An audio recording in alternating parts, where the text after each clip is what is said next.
Please visit mysteryshows.com for over 50,000 old-time radio shows.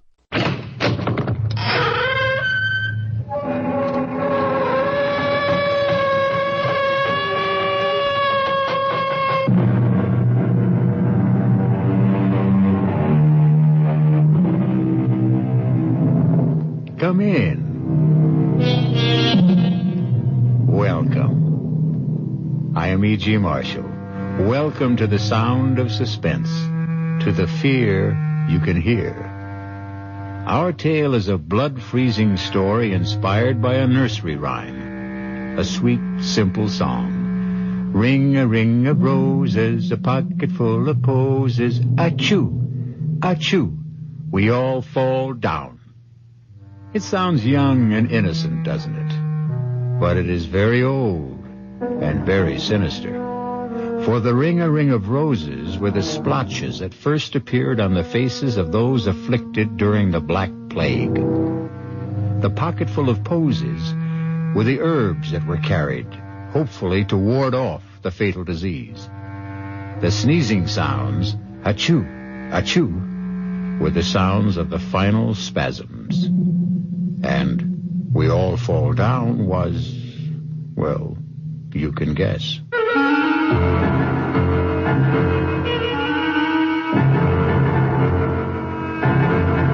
Our mystery drama, A Ring of Roses, was written especially for the Radio Mystery Theater by S.J. Wilson and stars Glynis O'Connor. I'll be back shortly with Act One.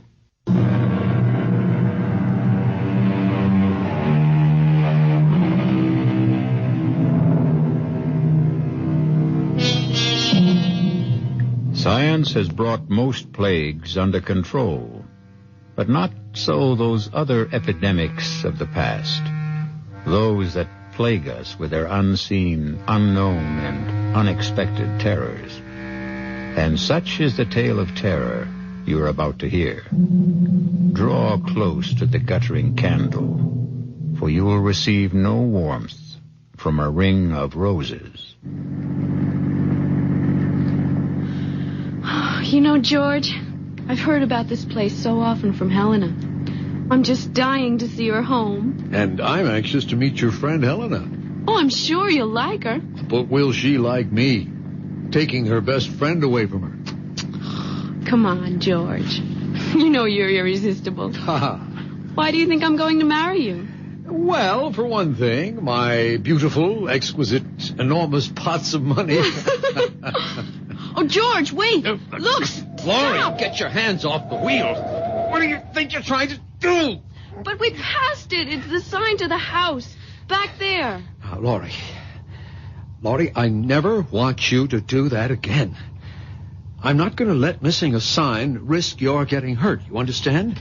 I'm sorry. I shouldn't have grabbed the wheel that way. All right, forget it. But please, never again, ever. And that is supposed to be the sign? Helena warned that we might miss it. Well, why would anyone use a rose-colored stone in a brass oval with no name or any identification on it for a house sign? Well, their name is Ralston.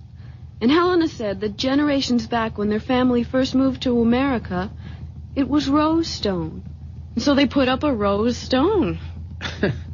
Well, if they want people to get that meaning from it, they either enjoy guessing games or, more likely, just want to keep themselves very, very private. Yes. Guess what? As you said, they are very private. Well, I got that impression before we got here. And I also have the feeling that they're not very friendly either. Oh, how can you say that? When Helena's mother especially invited us over because she personally wanted to give us our engagement gift. Yes, and that's pretty peculiar, too. How? How many showers, did your girlfriends give you? 4, right? No, 3.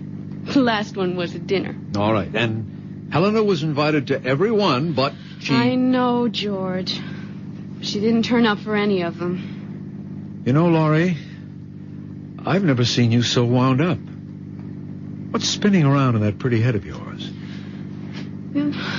I don't know, but... Well, I am on edge. About what? I guess about meeting Helena's mother. You see, she's so strange. She seems so powerful and so terribly uncompromising. I was trying to change things for Helena, and then I let her down by becoming engaged to you. Well, now, don't tell me you weren't going to marry for poor Helena's sake. Well, at least not until she married first. We were going to share an apartment together in the city. You know what I'm going to do, Laurie? I am going to turn this car right around and head back to the city. This whole trip is more foolish than funny. Oh, no, George. Please don't. Hey, what's that? You hear something like singing? Let me open the window. It's a woman singing that old nursery rhyme. We all fall down. But what's that snapping sound? It sounds like a piece of leather. It sounds like a whip. George, what are you doing? I'm getting out. Something's happening here that I don't like. Don't open the door. Please don't. We'll go back if you want to. I'll be but right don't. back. You keep the window shut and the door's locked. No, don't leave me, George. I'm coming with you. Wait. Okay, but stay close to me. Ring a ring of roses. It seems to be coming from behind those hedges. You know, it could be just kids playing games. If that voice is coming from a kid, he's using a bullhorn. Let's stop here. We might see through the hedge. Please be careful. Holy Toledo. Look at that. Let me see. That man. The old man with the beard. He's trying to catch the girl with his whip. Well, she's teasing him. She's making fun of him. If he lands that wagon whip on her, he'll split her face open. Look at their clothes, George. They're dressed like settlers. Back in the early 1800s. Yeah. You know, they could be rehearsing a play. If they are, he's lost his mind in his part. That man's going wild with that whip. But she's provoking him. Why doesn't she stop? Hey! Hey, you there! What are you two doing? Oh, George, you shouldn't have done that. And who is it who is ordering me and questioning me? I am. Over here. That's a terrible thing you're doing. Oh, George, please don't go in there. They know we're here. We must meet them. That's a dangerous whip you're using. That young woman can be killed by it. I see by your clothes you are a stranger. And I can also see that you are a kind human who wishes no harm to come to another. But this wench is my daughter. And what I am doing is the true way to gain the obedience of a child who will stray. But what in heaven could she have done to deserve being whipped? I did no harm to no person or to him. I have broken no law of God or man. Strumpet, hold your witch's tongue. Believe me, young woman, when I tell you that she has the demon in her, playing and wenching with the young master who owns this land. While I'm out here working at clearing their forest lands, she's up there in the great house with her enticements and tricks and enchantments. And if it has already come to this, that he has given her a gift for favors promised or already bestowed, the gift of a ring, an already cursed ring. He gave it to me fair and with the holy vow that he will marry me in the month of the next full moon. Marry you, Willie? You who can half fare to read and write? You who are lower than his mother's kitchen scullion? You give me that ring. I won't. I swear by the name and the soul of my sainted mother that you will never get this ring. Then until I do, though it mean your own death, you get the whip. Stop it! Don't! Why can't you be a little more reasonable? She may be telling you the truth. I am. I swear it on my dead mother's Bible, I am. Well, then, if you are, why don't you give him the ring and let your young man personally tell your father of his plans? No, he'll do no thing like that. He'll bury the ring in some secret spot and drag me away before the fall of night. For he doesn't want me to marry to no one but to stay with him and clean and cook and wash for the rest of his devil life. As you can see, she's beyond talking of matters with sense and decency. She's been taken up with her planning and scheming to get away from me for the purpose of harlot's gain. And she hardly of marrying. I'll kill you. George! She has an axe! An axe! She's going to kill him! Stop! For God's sake, stop! Oh, George, I can't look! Dad! She killed her own father! But where is she? What happened to her? There she is! She's running away! Hey! Hey, come back! Come back! You can't get away! It's you who will never get away. The ring will circle you. George, don't try to catch her. She's like the wind. I'll never get my hands on her. She's almost in the forest. Come back! Come back! We're not going to hurt you! It's you who are going to be hurt. She's disappeared. Even before she got to the forest. But, George, look what I found. It's the ring. She dropped the ring. Let me see it. You know what it's like? It's just like the road sign. It's the same shape. The same color stone. It's smaller, but it is just like the road sign. Rose-colored. George, we've got to get help. The police, someone. But where? Of course, the house. We've got to get to Helena's house. This ring so rosy, this ring so red. Does it belong to the living or the dead? We'll return shortly with Act 2. You alone? I don't want to disturb your mother. My dear, you're not disturbing me in the slightest. This room has no secrets. Its acoustics are incredible. I'm Helena's mother. Hello, Mrs. Ralston. We've just had a very unusual experience. Laurie's pretty badly shaken by it. Yes, so I see.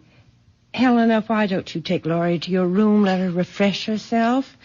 Perhaps Mr. Williamson will tell me something more about what's happened?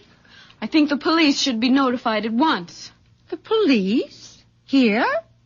Did you have an accident? Well, not exactly, but we happened to see something that can only be described as gruesome, I guess. And the police should be notified. Mother, do you think... Helen, dearest, this is not the time for speculation. I shall be glad to have the deputy's office call. But can you give me some indication of what they're to be told? We don't like bothering our offices unnecessarily. They have enough to do as it is. But someone's just been murdered. Oh, no, not again. What? Now, Helena, restrain yourself, dearest. Laurie, you say someone's been murdered? Who? We don't know who he is, but he was trying to whip a young woman. And, Mr. Williamson, she took an axe and killed him. You know. How could you? I was praying that it wouldn't happen to you. Oh, poor Laurie. Now, why don't you young people make yourselves comfortable? A glass of sherry might calm you. But, Mother, you told me that it would never happen again. That thing... Helena, I said I had taken every precaution not to have it happen. But who am I to promise I will control the uncontrollable? Are you saying that this has happened before? Laurie, maybe Mrs. Ralston wants to explain. Well, not really, but I feel I'm obliged to. However, it is difficult. How does one explain the inexplicable? I think they're ghosts. There are no ghosts, Helena. Dr. Medvig, the last scientist I consulted, said it was undoubtedly an instance of photally sensory projection. Helena poo-poos it. But has either of you ever heard of that discipline? Oh, vaguely. It once came up in a course on parapsychology that I had at school. No one has ever proved PSP, Mother. Well, they've never proved ESP either, but a lot of serious scientists work with it. But But, George, what does that photo whatever mean? It's quite complicated. Photolysis is the means by which light can affect the arrangement of chlorophyll grains in leaves. Chlorophyll grains? Leaves? There's a man not more than a mile from here who's been murdered. Now, calm yourself, my child. There is no such man and no such daughter. This has happened before. I've seen it. Helena has. A very few close friends have. Unfortunately, you have too. Mr. Williamson, do you think you'd still like to try an explanation of PSP? Well, it's spooky in a way. By that I mean the scientific explanation of it. You see, we're all supposed to give off certain light and heat waves. And what is it happens in the case of individuals who are emotionally stimulated, let us say, people in love? Well, the theory has it that people in a very intense emotional state give off more highly concentrated waves. Well, I just don't understand what chlorophyll and leaves and light waves have to do with a man being murdered. You see, it's tied up with photosynthesis. And scientists aren't sure how that process really works. But with the unusual intensity of light, the cells of chlorophyll rearrange themselves and are forced to give off some of the excess carbohydrates in which there is an unusual amount of stored energy. I'm not following this at all. My dear, Helena speaks of you as having the patience of a saint. So, if you'd like me to telephone the deputies, I suggest you give your fiancé a chance to finish. There isn't much more, Laurie. Just at the openings in the leaves, they're called stomates, tend to react like projectors. And through the magnification of additional oxygen are supposed to be able to relay an episode they once absorbed when they were in the receptive state, like film. Are you talking about something like motion picture film? Yes, Laurie, but he means something like a projector with a memory. A memory of blood in this case. Well, it happens that chlorophyll is very much like hemoglobin, except that it contains magnesium instead of the iron found in blood. Are you saying that what we saw was a motion picture? Nothing more? Well, essentially, that's it. But when and where the original was recorded, we have no idea. But there's a building. There's a cabin out there. And there's a man's body bleeding. Why don't you go and see for yourself if you don't believe us? No, Laurie, there's nothing there. Helena, you too? Yes, as Mother said, I've seen it. Others have too. Around here, they call it the Enchanted Forest. But if you go out there again, you won't find a cabin or a man. Nothing. The police know all about it. They'll come and you'll just feel foolish. I don't know what to think. It all seemed so real. Well, now, why don't we come back to the present and the truly real? Because I have the real pleasure of giving you our gift to celebrate your engagement. It's a complete surprise. Even I don't know what it is. Laurie, dear, it isn't that what we're giving you is expensive or valuable, but it is dear to us. We hope it will be your first family heirloom.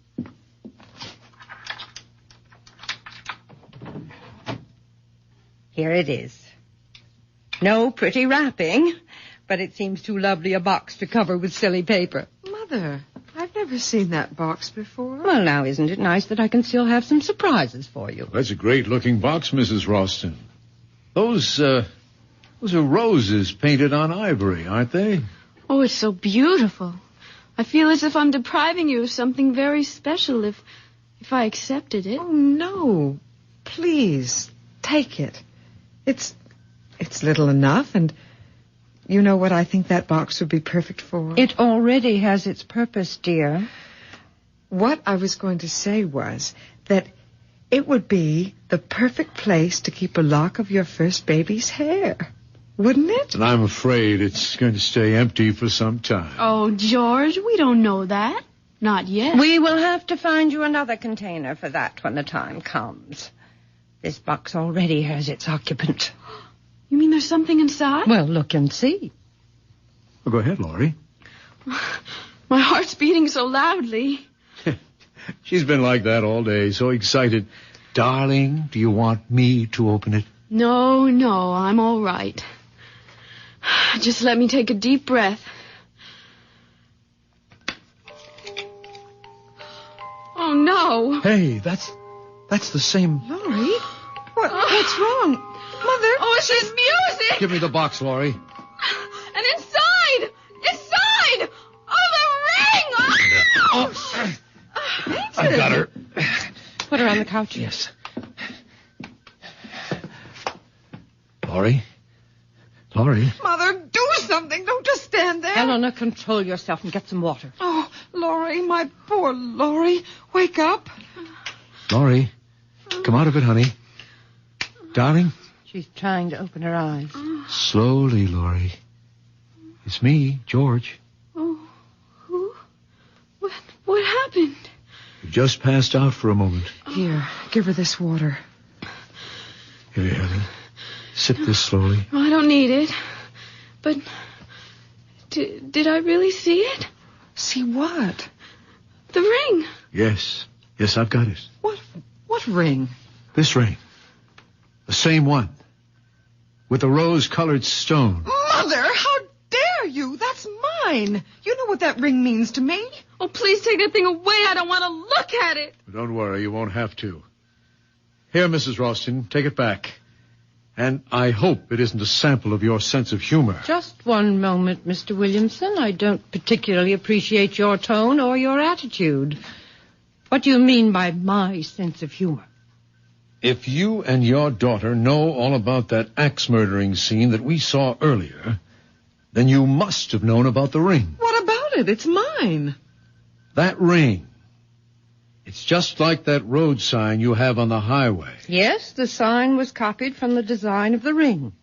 It's been our family hallmark, so to speak, for generations. Is that why the girl who killed her father did it? Because of that ring? What do you mean? She had it. She teased him with it while she sang that song. That same nursery rhyme in the box. Oh, no. That couldn't be. That's my ring. She couldn't have had it. Are you too sure you saw this ring? Well, that girl in the field. She dropped it when she ran away. Then where is it now? Well, George, you had it. What? You sure? I thought you put it into your purse. Well, I'll look. Well, it isn't in any of my pockets. No, and it's not here in my purse. How could it be? There is only one ring, this ring. It's been in the Ralston family for generations. It was brought here by a Ralston early in the 18th century. And it has always belonged to the oldest child in each family. In which case it would be your daughter's, since you are a Ralston by marriage. Yes, that would be so if it were true. You're not going to tell them? Well, why not? It's time that silly cloud you've been hiding behind was blown away. Don't, Mother. Please, I beg you, don't. Nonsense. I am a Ralston. That ring belongs to me. Helena's father died in the Southeast Asian War. Shot down even before he knew I was going to have a child. Mother, I hate you for this. I hate you. Helena, don't say that to your own mother. Why not? She's hated me ever since she learned that her father and I had never married. Imagine that in this day. A girl making such a fuss about legitimacy. Stop it, Mother, please. We don't have to hear any more, Mrs. Ralston. Oh, yes, you do. George, can't we get out of here quickly? You can go whenever you like, Miss Thornton. But out of your friendship for Helena, you must take that ring with you. No, I couldn't. I won't let her. Give it to me. Helena, what are you doing? The ring, she tore it out of my hand. I've got it and no one will ever get it from me. Let her go. She'll be back. And with the ring, she knows it's wrong for her to have taken it. Eventually, the ring must come to you, Laurie. We don't want it. But it will come to you. It can do you no harm. It's a silly superstition, but only Ralstons are supposed to be vulnerable to the ring. And, Laurie, if you are Helena's friend, as you say you are, you will take it. But she wants it. She insists that it stay hers. Only as an excuse. But what sort of an excuse could the ring give her? the excuse not to marry. And why not? She considers herself fated, ill-starred, if you will. You see, at one time, the superstition arose that if the firstborn was female, the ring would prevent her from marrying. It's high time that ring is out of Roston hands. Why don't you just throw it away? What with Helena carrying on as if possessed? Well, we just do not want it. I'm sorry, but we must get back to the city. Yes, it's a long drive, and we'd like to make it before dark. I regret this has turned out to be so unpleasant, but then perhaps it couldn't have been avoided. Perhaps. But it's over now. George, let's go.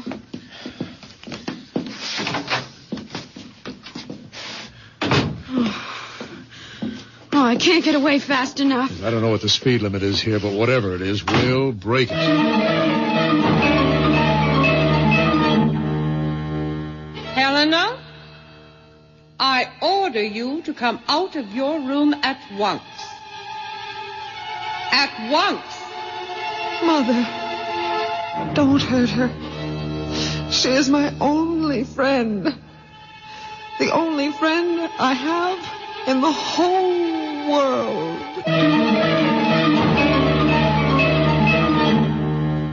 Run from the ring. Run for your life. But without a ring, what's a husband or wife? We'll return shortly with Act 3.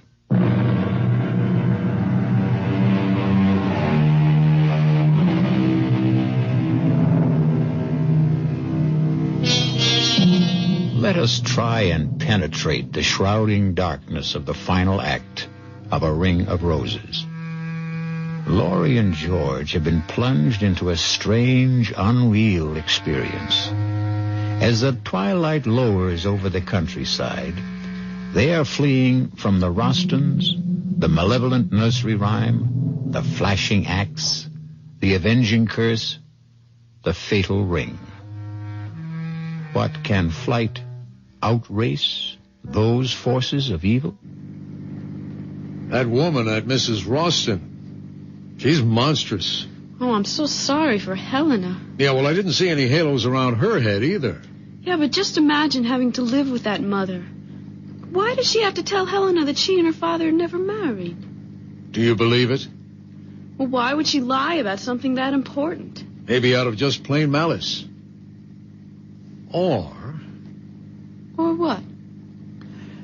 it just occurred to me, couldn't she have invented that story about the curse the ring puts on firstborn Roston girls? Well, to what end? Simple. It'd be a guarantee that she'd never be alone. That she could hold on to her daughter for life. Like the woodcutter. Oh, don't remind me of him. Anyway, I can't see how the ring and whatever it's supposed to do fits. Well, if she made up the business about fate keeping her from marrying Helena's father, now wouldn't that be a kind of evidence, proof for Helena that the curse was real?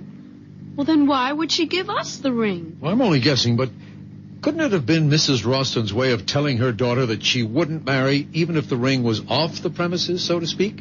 But, George, whatever we think of Mrs. Roston, she's still a mother. And what mother would sentence her daughter to a lifetime of misery? Huh? Look, I'm sorry I got you into this mess. I didn't dream it would be that horrible. Well, you had no way of knowing. Well, looking back, I should have. Helena, always so strange, so withdrawn, so mysterious about herself, her home, and her mother. It should have been a warning. Honey, let's find a happier subject. Such as? Well, let's see.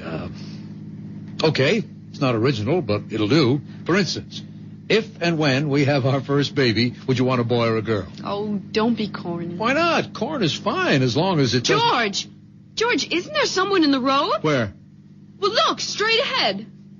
Oh, yeah, that's a woman. Well, we're not stopping for man or beast or any mixture of the two. Here, that should get her off the road. Because if it doesn't, then she may be another bit of PSP and we can drive right through her. Darling, slow down. She's waving at us. George, slow down. No way. If that's a living body and it wants to stay that way, she'll get off the road. Oh, please. She isn't moving from the middle of the road. Damn her teeth, whoever she is. George, you're going to hit her. Laurie, you all right? Yeah, I think so. That stupid woman. It's Helena. Yeah. Well, just wave goodbye and we'll get going. Laurie, please, I must speak to you. Tell her you'll phone her on Halloween. Hey, wait, Laurie, don't lower the window. Well, she's in trouble. Better her than you. There can't be any danger in finding out what she wants. Haven't you been through enough? Helena, we're in a hurry. Telephone Laurie tomorrow. No, don't go, please. Let me explain. George, I don't have the heart Wait a minute. Are you sure that's Helena? Well, of course. Her face, it looks so strange. Well, what's strange about her face? Look at her eyes. They're washed out. They're sunken as if she's taken some kind of drug. That's probably because she's been crying.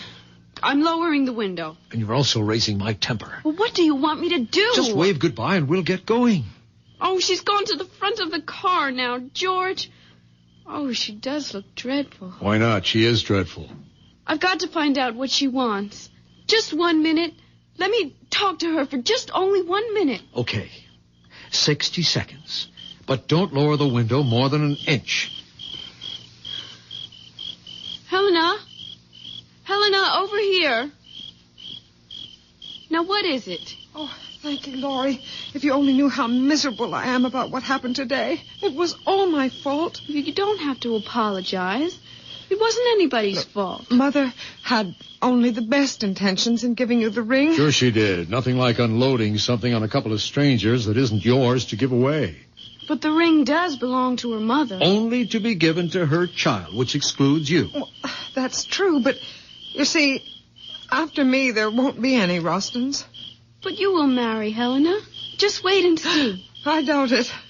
And even if I did, my children won't be Rostons. Helena, this has been the weirdest day in my life. Now, frankly, the sooner we get away from here, the better off we'll feel. Just one more thing.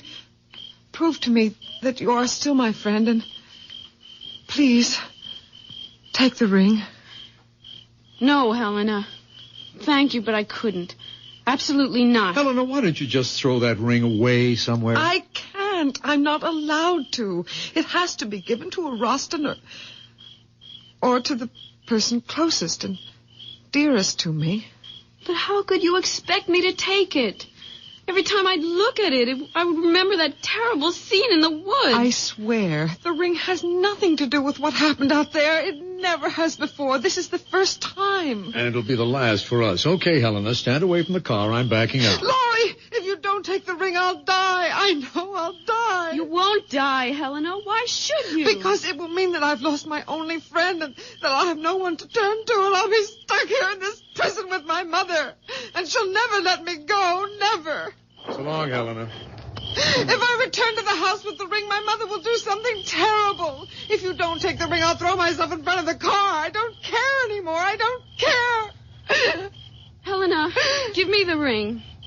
Oh, you mean you will take it? Oh, Laurie, you've made me so happy. I'm indebted to you forever. Forever.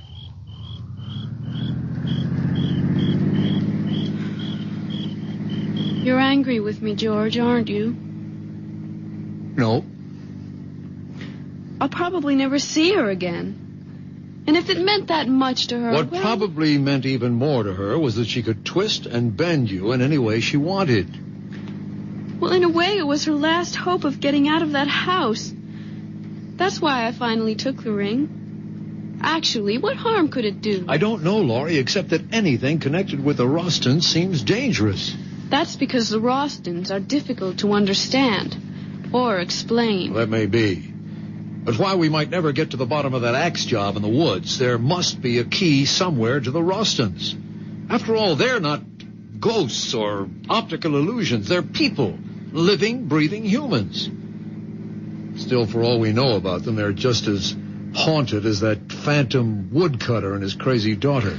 Let's stop talking about them. I will, if you do me an important favor. If I can. You can.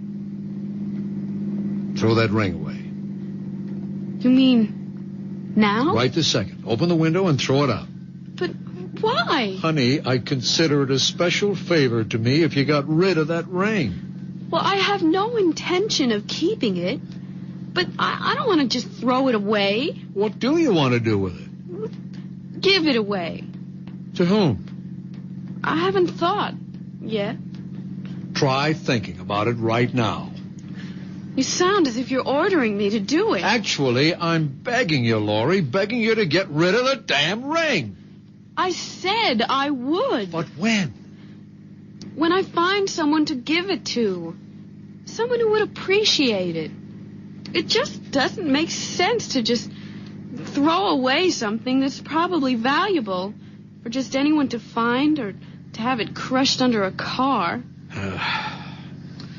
Say, I know what I could do with it. Drop it, Laurie. It's only going to get us into an argument. No, I'm serious, honestly. I just thought of where this ring could do the most good. Fine, you do what you want with it, but let's not talk about it. Oh, you'll agree? I bet you will. Oh, honey, do you realize that since we've known each other, we've never had so many disagreements? But I'm not disagreeing with you. Good, then let's change the subject. Or better still, let's let everything take a rest. If that's what you want, fine.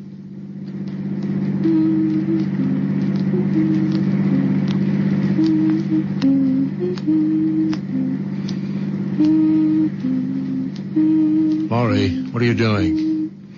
Nothing. Laurie, what are you doing with that ring? Nothing, I said. Besides, you don't want to talk about it. Why are you wearing it? I was playing with it. I just wanted to see if it fit. Will you please take it off?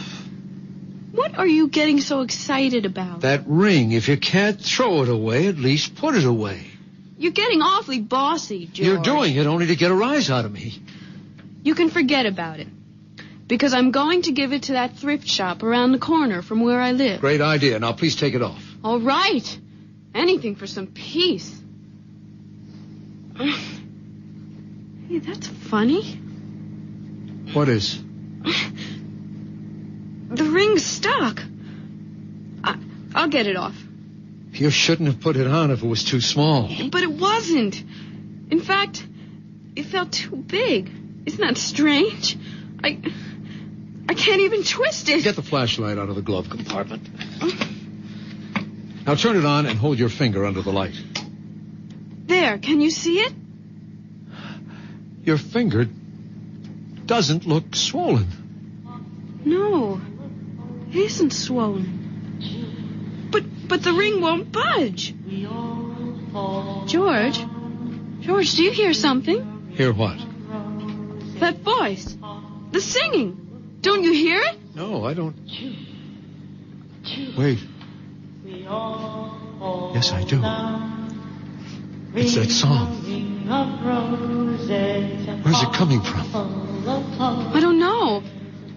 It seems to be surrounding us. I'll turn the bright lights on. You keep trying to get that ring off. I am trying, but it's as if it's cemented to my finger. And that singing. It's the same as the girls in the forest. Get rid of the flash and give me your hand.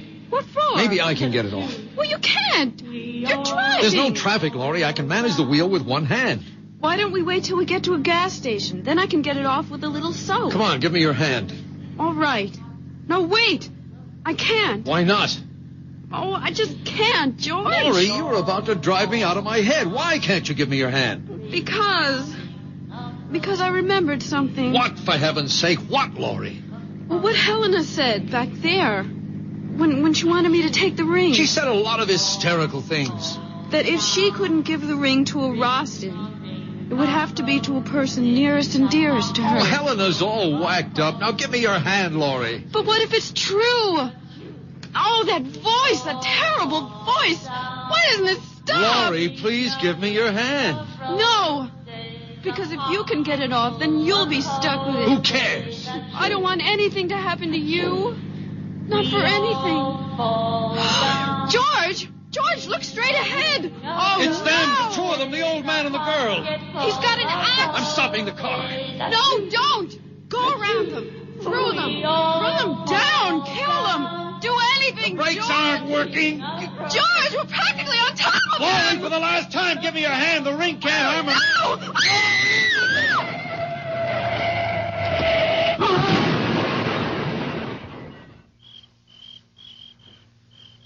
Laurie, are you all right?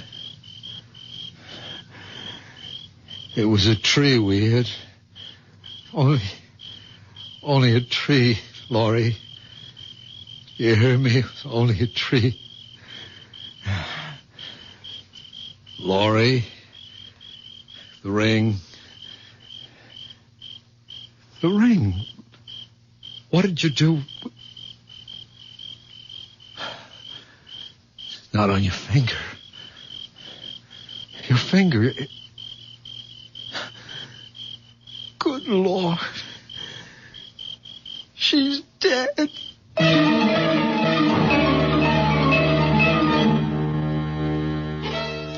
So you gave Laurie the ring, Helena. Yes, Mother, as you told me to. Now give me the box, and we'll see if the ring has worked wonders once more. Here is the box. The one with the roses. Open it. Yes, Mother. But the music. Why isn't the music playing? It's a good sign that it's not playing. It's the sign that the ring has done its work. Your friend Laurie will not marry ever. Not ever. But the ring, Mother. Where is the ring? You'll find it in the woods. In the clearing. In the same place where I killed your great-grandfather 143 years ago. Go and bring back the ring that will keep us alive forever. Forever.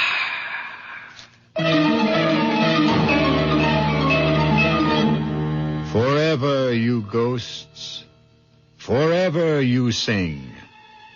But your death is as forever as your grim, rosy ring. I'll be back shortly.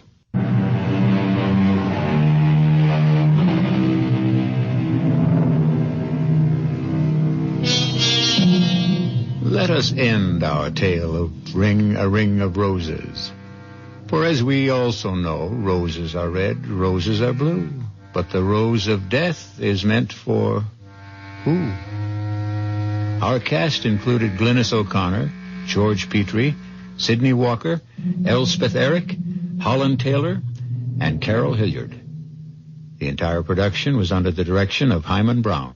This is E.G. Marshall inviting you to return to our Mystery Theater for another adventure in the macabre. Until next time, pleasant dreams.